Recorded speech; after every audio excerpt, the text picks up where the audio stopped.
Budget வைஸில் 7 seater car தேடிட்டிங்கன்னா இந்த car டெஃபினட்டாக உங்களுக்கு சூட்டபிள் ஆகுங்க. ஹோண்டா மொபிலியோ இது ஒரு எஸ் வேரியண்ட்டுங்க. IVTEC petrol vehicle 2016 registration, second ஓனர்ஷிப்பில் இருக்குங்க. 1,28,000 கிலோமீட்டர் ரன்னிங் இருக்குங்க. ஃபுல் கம்பெனி சர்வீஸ் ரெக்கார்டில் தான் மெயின்டைன் பண்ணி வச்சிருக்காங்க. 4 doors 4 doors with central lock with remote key option, motorise mirror adjustment and AC எல்லாம் எக்ஸலன்ட் கண்டிஷன் இருக்குங்க. ஸ்டேரிங்லேயே உங்களுக்கு ஆடியோ கண்ட்ரோல் பண்ணுறதுக்கான ஃபங்க்ஷன் இதில் வந்துடுதுங்க. சீட் கவர்லாம் நீட் அண்ட் க்ளீனாக மெயின்டைன் பண்ணி வச்சிருக்காங்க. பாடி லைனில் டென்ட் ஸ்க்ராச் அந்த மாதிரி எதுவுமே இருக்காதுங்க. ஒரு 7 சீட்டர் கார் பட்ஜெட்டில் தேடிட்டீங்க இந்த கார் டெஃபினட்டாக உங்களுக்கு சூட்டபிள் ஆகுங்க. ரூஃப் ஏசி இதில் வந்துருங்க.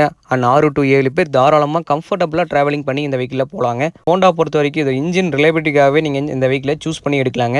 அண்ட் 4 டயருமே குட் கண்டிஷனில் இருக்குங்க. ஒரு எக்ஸலண்டான கண்டிஷனில் Honda Mobilio 7 seater car budget விசாவும் தேடிட்டு இருந்தீங்கன்னா இந்த கார் கண்டிப்பாக உங்களுக்கு சூட்டபிள் ஆகுங்க. மிஸ் பண்ணிடாதீங்க. இந்த காருக்கு கோட் பண்ணக்கூடிய பிரைஸ் 4,75,000. இதுவுமே ஃபிக்ஸ்ட் பிரைஸ் கிடையாதுங்க, நெகோஷியபிள் தான். சிவில் இருந்துச்சுன்னா ஆல் ஓவர் தமிழ்நாடு எங்கள் சைட்லேருந்து பேங்க் லோன் அரேஞ்ச் பண்ணி தர முடியுங்க. இந்த மாதிரி குவாலிட்டியான கார்ஸை பை பண்ண நம்ம பேஜை மறக்காமல் ஃபாலோ பண்ணிக்கங்க. 7 சீட்டர் கார் பட்ஜெட்டில் தேடி இருக்கணும். ஃப்ரெண்ட்ஸ் அண்ட் ஃபேமிலிக்கு இந்த வீடியோவை ஷேர் பண்ணுங்கள்.